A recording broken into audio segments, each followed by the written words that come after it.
Longecourt-les-Culêtres est un petit village de Bourgogne dans le canton d'Arnay-le-Duc, entre Dijon et Beaune. Il compte 47 habitants et 440 hectares agricoles axés principalement sur l'élevage de charolais. La population du village est âgée et les habitants ont démarré depuis 7 ans une réflexion sur ce vieillissement et s'interrogent sur la manière de redynamiser le village et de ramener de nouveaux habitants. Le maire et les habitants pensent alors à une extension de village. Les différents échanges vont faire germer l'idée d'une construction environnementale.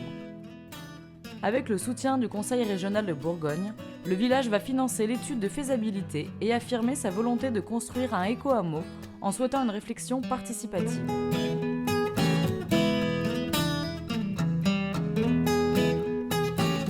En 2011, le pas est franchi avec le cabinet d'architectes Zéro Carbone qui va mettre en place un dispositif sur une année pour impliquer habitants et accédants.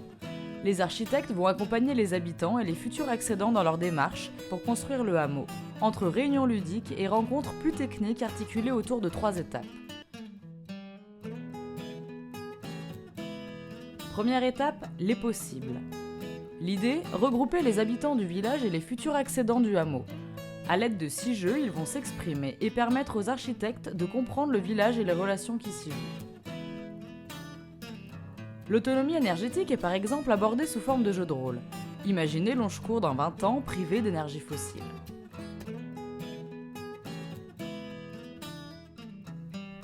L'étape 2 est plus technique. Elle précise les conditions de la conception de l'éco-hameau et ne concerne que les futurs accédants.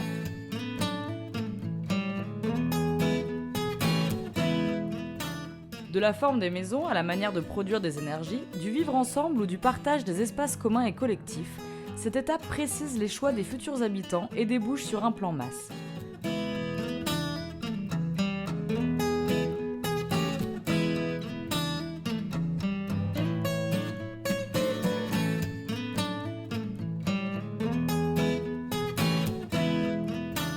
Le processus participatif a révélé une envie de tendre vers l'autonomie énergétique.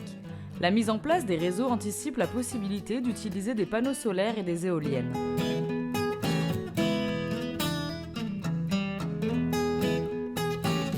Les parcelles sont également imaginées avec un système de phytoépuration autonome, du terrain partagé, avec un théâtre de verdure et un verger collectif. Cette approche relève d'une temporalité différente des projets de construction habituels. Elle permet d'ancrer le projet et de le faire perdurer dans le temps. Le modèle participatif, en plus d'apporter une compréhension du village, crée un lien fort entre habitants et futurs accédants.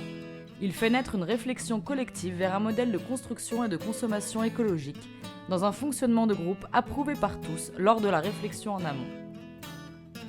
Le projet arrive maintenant à l'étape 3, celle de la viabilisation et de la mise en forme du projet.